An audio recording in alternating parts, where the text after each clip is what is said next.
नमस्कार मंडळी, शुभप्रभात। आजचा दिवस तुम्हा सगळ्यांना सुखाचा, समाधानाचा, आनंदाचा जाऊ देत हीच आपल्या बाप्पांच्या चरणी प्रार्थना।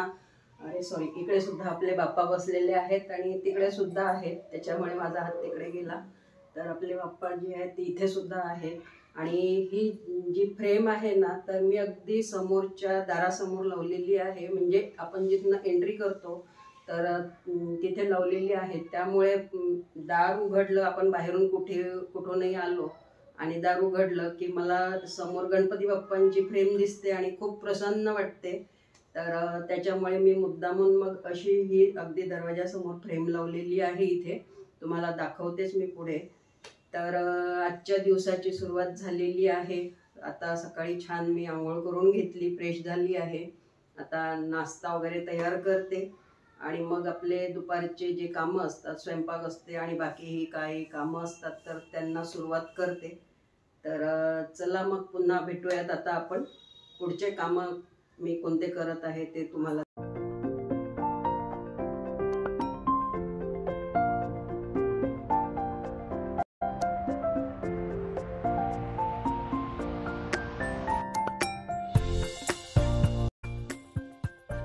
तर दारातून अशी एंट्री केली की समोरच ही गणपती बाप्पांची फ्रेम दिसते आणि साईडला मी इथे तिरुपती बालाजींची सुद्धा फ्रेम लावलेली आहे। आणि हे जे टीव्ही युनिट आहे तर तिथे सुद्धा मी एक छानसा गणपती ठेवलेला आहे। बाजूला 2 हत्ती आहेत आणि इथे साईबाबांची एक मूर्ती आहे। तर खूप छान वाटते असं हॉलमध्ये जर ठेवलं तर, मला फार आवडते असं ठेवायला। त्यानंतर आता मी चहा मांडलेला आहे, तर आता आम्ही चहा घेतो। नाश्ता झाला होता, नाश्त्यानंतर आता हा चहा करत आहे मी।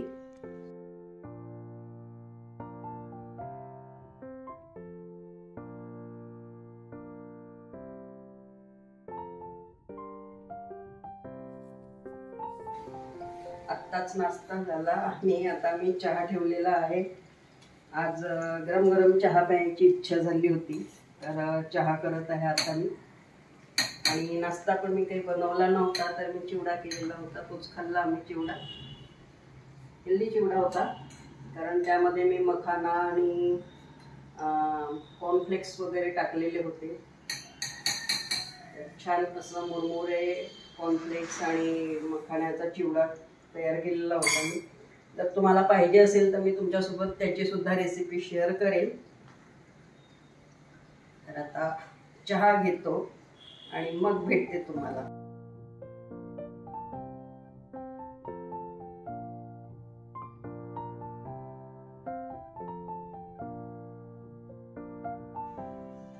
चहा घेता घेता छान गप्पा गोष्टी करत बसलो आणि आम्ही आमचा चहा घेतला। त्यानंतर मग माझ्या मिस्टरांनी देवपूजा करून घेतली, कारण सकाळी तेच देवपूजा करून घेतात आणि मग माझे कामं झाल्यानंतर मी माझ्या जी देवपूजा असते तर ती करून घेते।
चहाचे कप विसळून घेतले मी आणि नंतर मग वरण भाताचा कुकरसुद्धा लावून घेत आहे. तर डाळ तांदूळ मी डब्यात काढून ठेवलेले होते, तर ते धुवून ठेवलेले आहेत. आणि ओट्यावर आपण कुठलं काम करत असलो तर सतत पाणी पडत असते, तर मग ओटासुद्धा मी लगेच क्लीन करून घेत असते.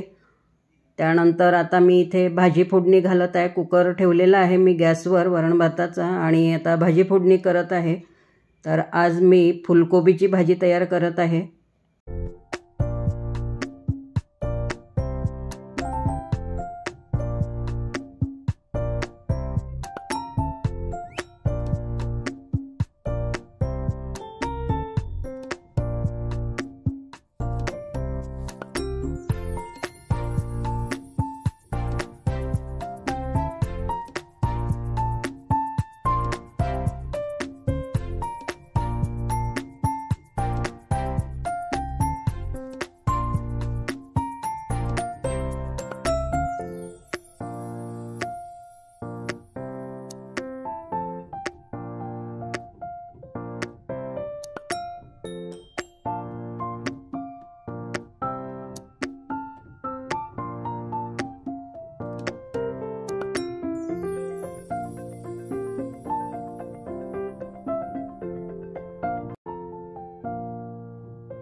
कुकर झालेला आहे, भाजीसुद्धा फोडणी घातली. आता मी कणिक भिजवून घेत आहे. तर आज मी कणिक आणि ओट्सच्या पिठाच्या पोळ्या तयार करत आहे.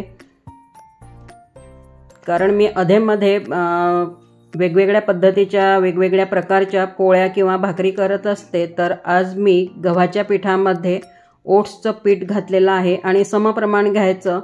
जर आपण नुसत्या ओट्सच्या पिठाच्या पोळ्या करायला गेलं तर त्या बरोबर होत नाहीत, म्हणजे व्यवस्थित लाटता येत नाही आणि तुटतात. कारण ओट्सच्या पिठाला फारशी चिक्की नाही राहत. झाले आहेत, कणिक छान अशी मुरलेली आहे. तर मी आता थोडा तेलाचा हात लावून हे पीठ जे आहे ते चोळून घेते, कणिक चोळून घेते आणि त्यानंतर मग आपण पोळ्या करणार आहे मी ह्याच्यात.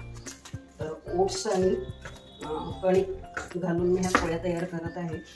खूप छान अशा ह्या पोळ्या तयार होतात आणि पुष्कळ लोकांना माहिती नाही आहे की ओट्सच्या सुद्धा पोळ्या तयार करतात म्हणून. मी नुसत्याच ओट्सच्या पोळ्या तयार करून बघितल्या होत्या, पण खूप कडक होतात, त्या बरोबर जमत नाही. म्हणून त्यामुळे त्याच्यामध्ये थोडी कणिक घालायची आणि कणिक आणि ओट्सच्या पिठाचं सारखं प्रमाण घ्यायचं आणि मग त्याच्या पोळ्या करायच्या. खूप छान अशा ह्या पोळ्या होतात.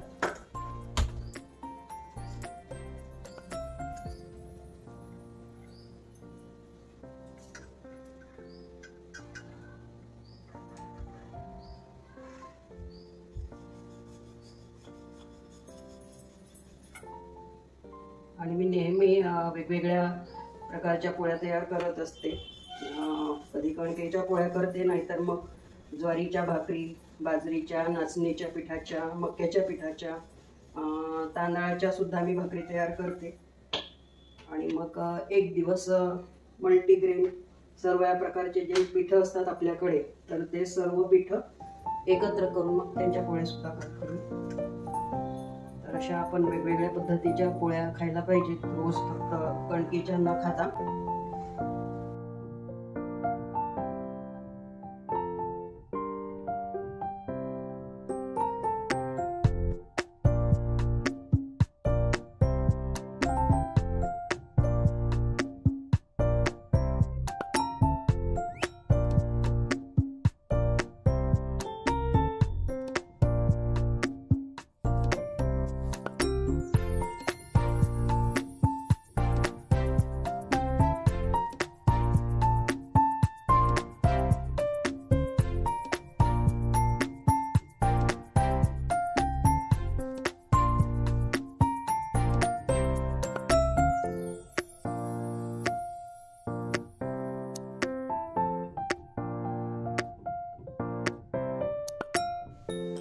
माझ्या पोळ्या झाल्यानंतर मग पोळ्यांना तूप लावून घेतलं मी. सर्व पोळ्यांना तूप लावून डब्यामध्ये ठेवून देते. त्यानंतर मग ओटा क्लीन करून घेतला.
आज शुक्रवार आहे, त्यामुळे मग मी ओटा स्वच्छ करून घेतला स्वयंपाक झाल्यानंतर आणि गॅस पण स्वच्छ पुसून घेतला. आणि त्यानंतर मग मी गॅसची पूजा करून घेतली. दर शुक्रवारी मी गॅस स्वच्छ करून मग त्याची पूजा करत असते, कारण आज अन्नपूर्णा मातेचा दिवस असतो. तर गॅसवर आपण जे अन्न शिजवतो त्याच्यामुळे मग मी गॅसची दर शुक्रवारी पूजा करत असते. अशा पद्धतीने एकदम साधेसुधे पूजा केलेली आहे. दिवा अगरबत्ती लावला, गॅसला चंदनाचा टिका लावला आणि हळद कुंकू वाहिलं, फूल वाहिले आणि छोटीशी रांगोळी काढलेली आहे. गुळ फुटाण्याचा नैवेद्यसुद्धा मी ठेवलेला आहे गॅसजवळ. दुपारचं जेवण झाल्यानंतर मग मी काही शूट केलं नाही. जेवण झाल्यानंतर आराम केला आणि मग उठल्यानंतर चहा वगैरे घेतला. आता सायंकाळ झालेली आहे, तर मी देवाजवळ आणि तुळशीजवळ दिवावात लावून घेत आहे.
बघितलं तुम्ही, सायंकाळचे 7 वाजले आहेत तरीही बाहेर किती उजेड आहे. कारण गेल्या 3 दिवस पाऊस होता आणि कालपासनं ऊन पडायला लागली आहे. पण आज तर म्हणजे चांगलीच ऊन पडली आहे आणि गरमी सुद्धा होत आहे. म्हणजे 3 दिवस पाऊस पडून सुद्धा वातावरण असं थंड नाही झालं. मला वाटलं होतं की होईल म्हणून, पण आज चांगली ऊन पडली आहे आणि गरम झालेलं आहे वातावरण असं. आणि आता 7 वाजले होते तर मी दिवा अगरबत्ती देवाजवळ लावून घेतला आहे, तुळशीजवळ लावलेला आहे. आणि आता आजच्या व्लॉगची एंडिंग मी इथेच करते. तर आजचा व्लॉग जो आहे तो तुम्हाला कसा वाटलेला आहे मला कमेंटमध्ये सांगा. आणि जर आवडला असेल तर व्लॉगला, व्हिडिओला लाईक करा, शेअर करा. आणि चॅनलला तुम्ही अजूनपर्यंत सबस्क्राईब केलेलं नसेल तर प्लीज सबस्क्राईब करा. पुन्हा भेटूयात उद्याच्या नवीन व्लॉग सोबत, नवीन व्हिडिओ सोबत. तोपर्यंत बाय.